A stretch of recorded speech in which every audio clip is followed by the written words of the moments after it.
She showed Jake the screen. Even though he could not read alien language, he could see that something big was happening. "What is it?" Jake asked. Zara drew quickly on her metal pad. She drew big ships appearing in space above Earth. But these ships looked different from the destroyer ships she had drawn before. Jake was confused. "More bad guys." Zara shook her head. She drew herself with a happy face. She drew the ships sending messages. She pointed to herself, then to the ships. "Your people?" Jake asked. "Are the people from your planet?" Zara nodded, but then her face became sad again. She drew the government agents capturing her before she could contact the ships. She drew the ships leaving because they thought Earth did not want help. "We have to contact them," Jake said. "We have to let them know you're here." But how could they do that with government agents hunting them? From their hiding place, they heard cars driving around the construction site. The agents were getting closer. Jake looked at Zara. This brave alien woman had risked everything to save his planet. Now it was his turn to help save hers. "I have an idea," Jake said, "but it's going to be dangerous." In the sky above them, invisible to human eyes, large ships were waiting for a signal from their lost scientist. Heroes of two worlds, Jake's plan was simple but dangerous. They needed to get to the highest tower in town, the old radio station on Miller Hill. From there, Zara could use her device to contact the ships in space. "The government people will be watching that place," Zara said in her broken English. "I know," Jake replied, "but it's our only chance." In the distance, they could hear car engines and voices. The agents were searching building by building. Soon they would find their hiding spot. Jake looked around the construction site. He had an idea. "Can your device work with Earth machines?" he asked. Zara nodded. She had fixed his radio yesterday. Jake ran to a big yellow crane that was used for lifting heavy things. "Help me start this," he said. Zara touched her crystal tool to the crane's control box. The big machine came to life with a loud rumble. Jake climbed into the driver's seat. "Get in," he shouted. "We're going to make our own path." The crane moved slowly, but nothing could stop it. Jake drove it straight through the construction site fence and onto the street. Cars had to move out of their way. "Stop that crane," Agent Miller shouted into his radio. "The alien is on that crane." But government cars could not catch a machine that could drive through anything. As they drove through town, people came out of their houses to watch. They had never seen anything like this before. A construction crane driving down Main Street with a man and a blue woman on it. When they reached Miller Hill, Jake stopped the crane at the bottom. The radio tower was at the top, but they had to climb the rest of the way. As they ran up the hill, Zara's device started beeping faster. She looked at the screen and her face became very worried. "What's wrong?" Jake asked. Zara showed him the screen. Even though he could not read the alien words, he could see that something bad was happening. The symbols were flashing red, the destroyers. Jake asked. Zara nodded and held up her hand. 5 fingers. Then she closed her fist and opened it again. 10 minutes. The destroyer ships were only 10 minutes away. They ran faster up the hill. Behind them, government cars were driving up the road. At the radio tower, Jake used his construction tools to open the control room. Zara quickly connected her device to the tower's equipment. Suddenly, the sky began to change. Dark shapes appeared among the clouds, but these were not the refugee ships waiting to help. These ships were black and looked like giant insects. They had sharp edges and glowed with red light. The destroyers had arrived. "Oh no," Jake whispered. "We're too late." But Zara was not giving up. She worked frantically with her device. Her crystal tool was glowing very brightly as she tried to contact the refugee ships. The government agents reached the tower. Agent Miller and his team surrounded the building. "Come out now," Miller shouted. "The building is surrounded." Jake looked at Zara. She was still working, but sweat was running down her blue face. It was very hard to contact the ships. "Keep trying," Jake said.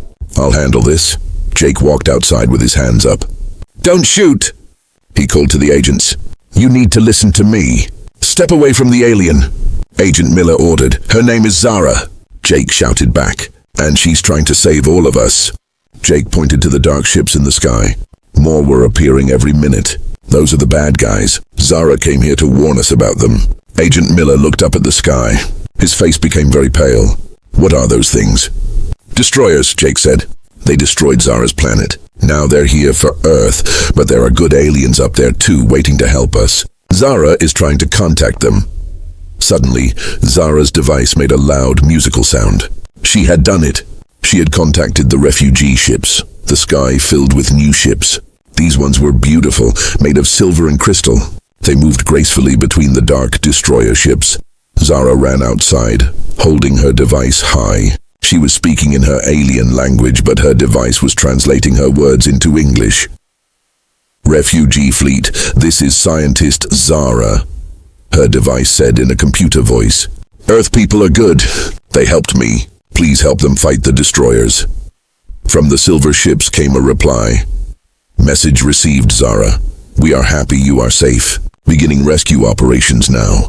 What happened next was like something from a movie. The beautiful silver ships used beams of light to lift people from the ground to safety. The dark destroyer ships tried to attack, but the refugee ships were faster and smarter. The battle lasted only 1 hour. The destroyers had expected to find Earth helpless and alone. Instead, they found a planet protected by its new alien friends. When it was over, Agent Miller walked up to Jake and Zara. I'm sorry, he said. We didn't understand.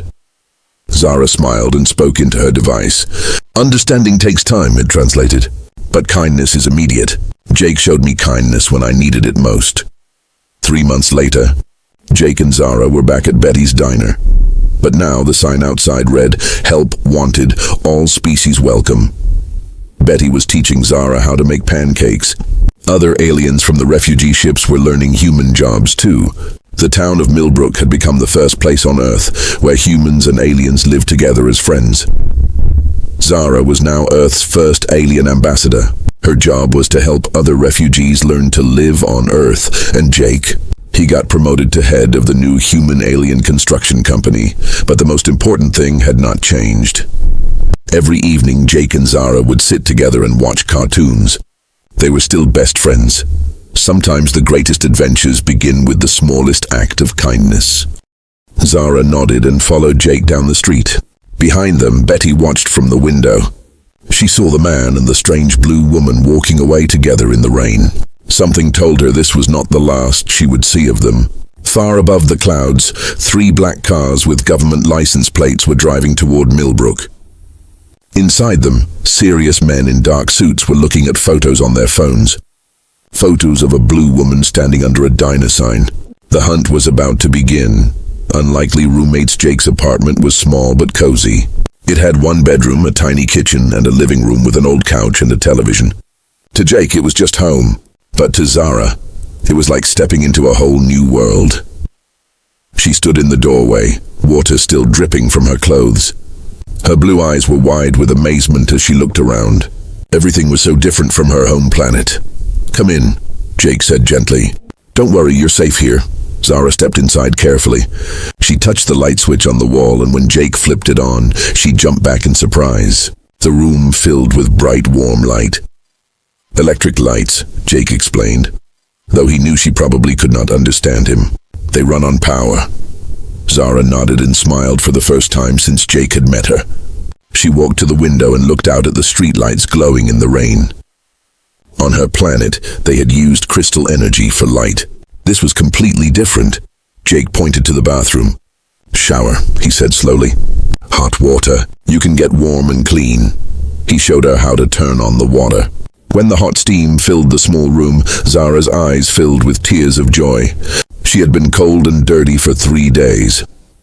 While Zara cleaned up, Jake looked through his clothes for something she could wear. Everything was too big for her thin frame, but he found an old t-shirt and some sweatpants that would work. 20 minutes later, Zara came out wearing his clothes. Her silver hair was clean and shiny. Without the dirt and tiredness on her face, she looked much younger. Jake guessed she was about his age, maybe 25 or 30 years old. Better? Jake asked. Zara smiled and nodded. She felt like a new person. The hot water had warmed her body and her spirit. Jake's stomach growled loudly. Food, he said, pointing to his belly. Are you hungry? Zara nodded eagerly. She had not eaten anything in 2 days. Jake opened his refrigerator and showed her what he had. Some leftover pizza, eggs, bread, and milk. Zara looked confused by most of it. These foods were nothing like what she was used to. She pointed to herself and then to the kitchen. She wanted to cook something. "You want to help?" Jake asked. "Okay, sure. This was a mistake." Zara opened her small bag and pulled out what looked like purple and orange vegetables. But when she cut them open, they started glowing and making a humming sound. She put them in Jake's frying pan, but instead of cooking normally, they began to bubble and smoke. A strange smell filled the kitchen, like flowers mixed with burning rubber. "Whoa!" Jake said, turning off the stove quickly. "What is that?" Zara looked embarrassed. She tried to explain with hand gestures that this food was normal on her planet. But clearly, it did not work the same way on Earth. Jake opened the windows to let out the smell. Then he started laughing. After a moment, Zara started laughing too. Even though they could not talk to each other, laughter was the same everywhere. "Let's try something simpler," Jake said. He made scrambled eggs and toast. Zara watched carefully, learning how Earth food was prepared. When she tasted the eggs, her face lit up with surprise and pleasure. They were delicious in a completely different way from her home planet food. After dinner, Jake turned on the television. Zara had never seen anything like it. Moving pictures with sound, showing stories and news from all over the world. Jake put on an old cartoon movie, something with funny animals and bright colors. Zara was fascinated. She laughed at the silly jokes even though she did not understand the words. The emotions and actions were clear enough. "You like cartoons," Jake said, smiling. "Good choice." As they watched, Jake noticed that Zara was very smart. She learned new English words quickly by watching the TV and listening to him speak. She would point at things and repeat the words he taught her. "Jake," she said, pointing to him. Her voice made his name sound musical and strange. "Zara," he replied, remembering the name she had drawn for him earlier. During a commercial break, Jake's old radio started making static noises. It had been broken for months. Jake got up to turn it off, but Zara stopped him. She looked at the radio with interest. She opened up her bag again and pulled out a small tool that looked like a pen made of crystal. She pointed to the radio and then to herself, asking if she could try to fix it. Jake shrugged. "Go ahead. It's been broken forever."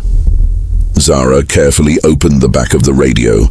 With her crystal tool, she touched several parts inside. The tool glowed softly and suddenly the radio came alive with clear, beautiful music. Jake stared in amazement. "How did you do that?" Zara smiled and pointed to her head, then to the radio. She was some kind of scientist or engineer. Fixing things was what she did. "You're incredible," Jake said. For the first time since her planet was destroyed, Zara felt useful again. She felt like she belonged somewhere. But outside Jake's apartment building, 3 black cars pulled up quietly. Men in dark suits got out and looked up at the windows. Agent Miller spoke into his radio. "We've found her location. The alien is in apartment 3B. Move in at dawn," came the reply. "We want her alive." Inside, Jake and Zara were becoming friends. Outside, danger was getting closer. The hunt begins. The morning sun was just coming up when Jake heard loud footsteps in the hallway outside his apartment. Heavy boots were marching up the stairs. Too many people for this early in the morning. Jake sat up quickly on his couch where he had been sleeping. He had given Zara his bed so she could rest properly. "Something felt wrong, Zara," he whispered loudly. "Zara, wake up!" Zara came out of the bedroom, still wearing his old t-shirt. Her silver hair was messy from sleep, but her blue eyes were wide and alert. She had heard the footsteps too. Bang! Bang! Bang! Someone was hitting Jake's door very hard. "Open up. Government agents. We know you're in there." Jake's heart started beating fast. Government agents? What did they want with him? Then he looked at Zara and understood. They wanted her. Zara's face turned pale, blue, almost white. She had seen this before on her home planet. Government soldiers coming to take people away. They never came back. "Back door," she whispered in her broken English. Jake nodded. His apartment had a back exit that led to the fire escape.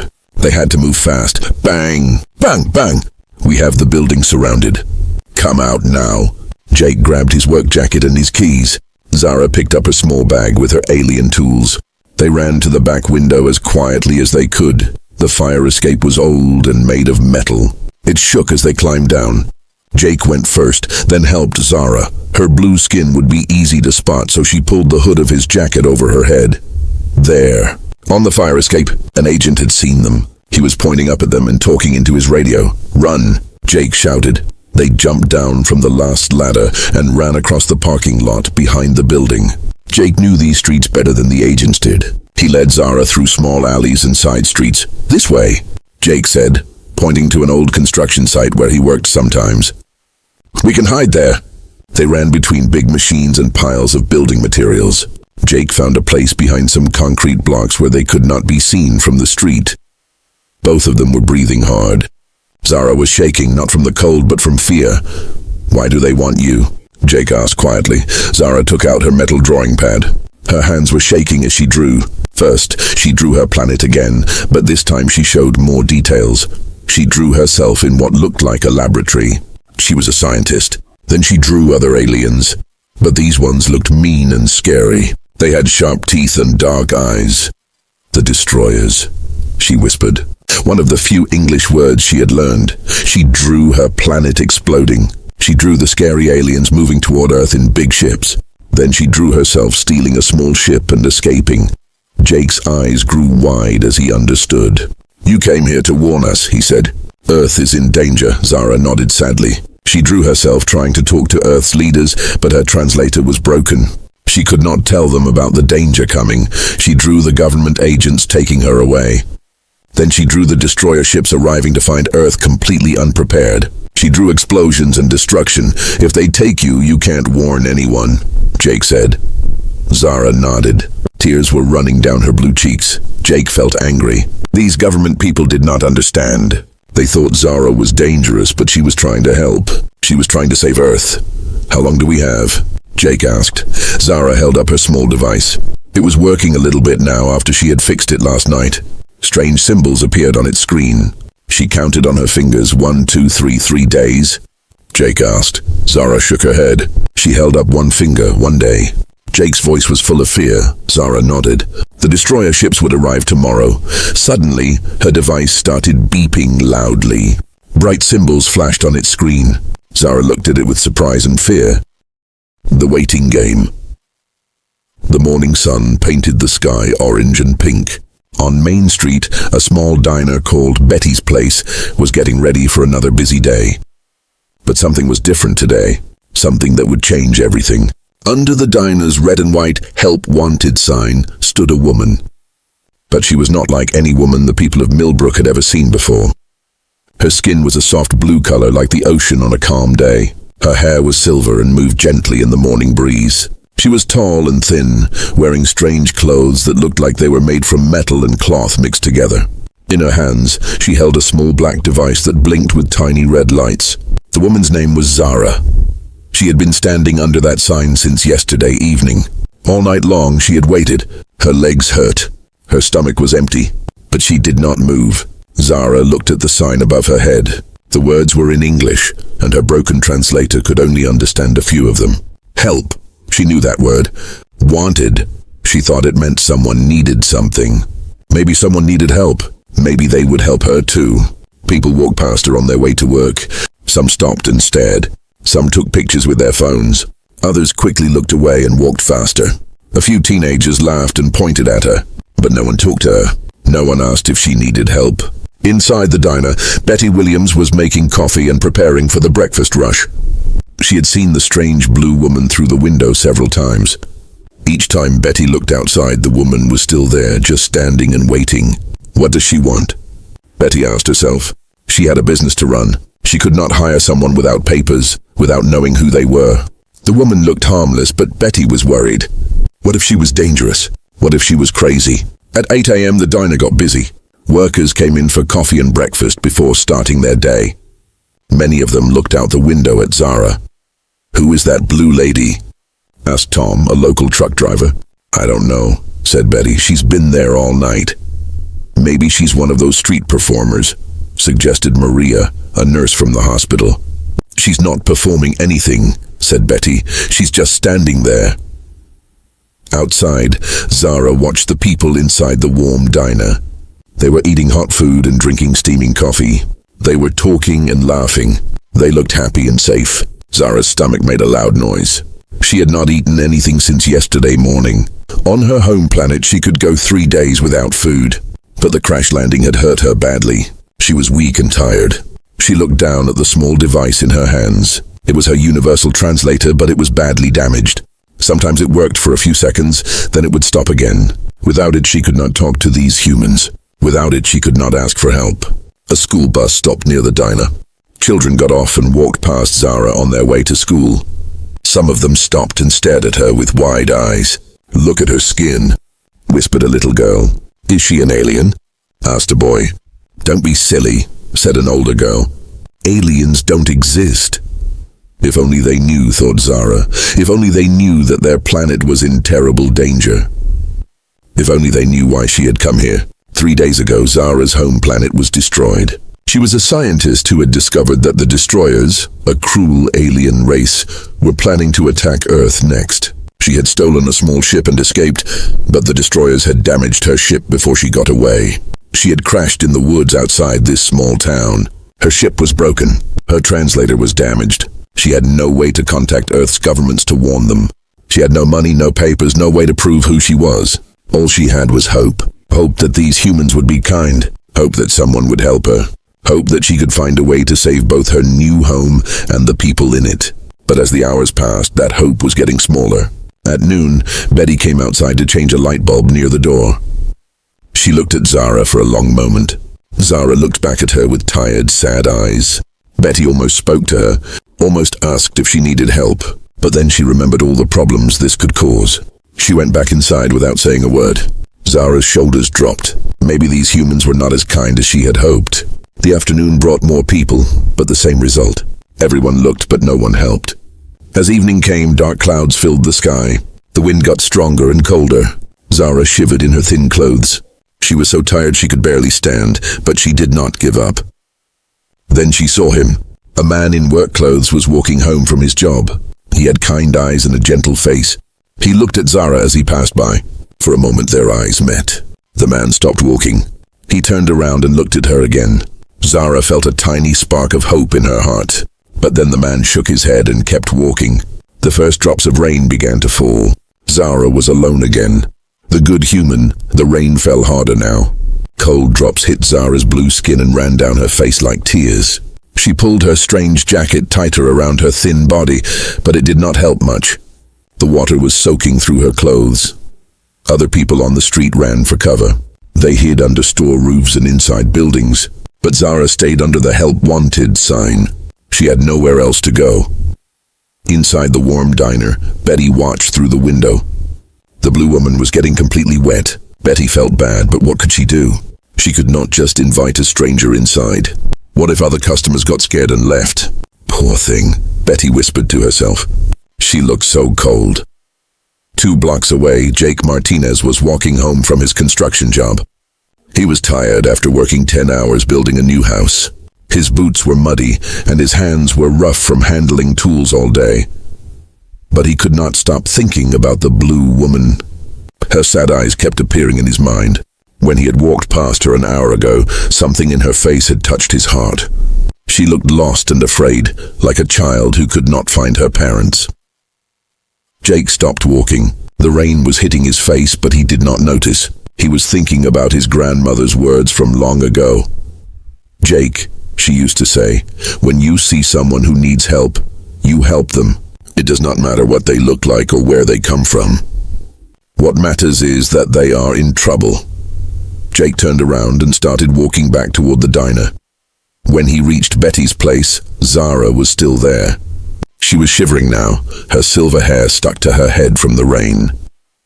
Her small device was making sad beeping sounds as water got inside it. Jake walked up to her slowly. He did not want to scare her. "Hey," he said gently, "are you okay?" Zara looked up at him with surprise. This was the same kind man from before. He had come back. Her broken translator caught a few words. "Okay" meant something about being safe or well. She tried to speak, but only strange sounds came out. Her language was very different from English. She sounded frustrated and pointed at her damaged device. Jake looked at the small black thing in her hands. It was clearly some kind of technology he had never seen before. The blinking lights were getting weaker as water damaged it more. "You can't talk English?" Jake asked. Zara shook her head sadly. Then she had an idea. She held up one finger, asking him to wait. From her jacket, she pulled out a small piece of metal. It looked like silver paper, but it was stronger. On it, she drew simple pictures with her finger. The metal changed color where she touched it, making bright lines. First, she drew a circle with smaller circles around it, a planet with moons. Then she drew a big explosion. The planet disappeared, and she drew herself running away in a small ship. Jake's eyes went wide. "You're from another planet?" he whispered. Zara nodded. She pointed to the sky, then to herself, then to the ground. She drew her ship crashing in the woods. She drew herself hurt and alone. Then she drew the diner and the help wanted sign. She drew many stick figures walking past her. None of them stopped to help. Finally, she drew Jake, but with a question mark above his head. Jake understood. She was asking if he would help her. "My God," Jake said quietly. "You're really from space." He looked around nervously. The street was empty because of the rain, but he felt like someone might be watching. Zara saw his worried face. She quickly drew another picture. It showed herself leaving, walking away from him. She did not want to cause him trouble, but Jake shook his head firmly. "No," he said. "You're not going anywhere in this rain." He took off his work jacket and put it around her shoulders. It was warm from his body heat and much bigger than her thin frame. For the first time in 2 days, Zara felt a little bit warm. Jake looked at the diner. Through the window, he could see Betty watching them. He knew Betty was a good person, but she was also very careful about her business. "Come on," Jake said, pointing down the street. "My apartment is not far. You can get dry and warm. We'll figure out what to do next." Zara hesitated. On her planet, going to a stranger's home could be dangerous, but this human had already shown her more kindness than anyone else. His eyes were gentle, and his voice was soft. She looked up at the help wanted sign one more time. Maybe the help she needed was not a job at the diner. Maybe it was standing right in front of her.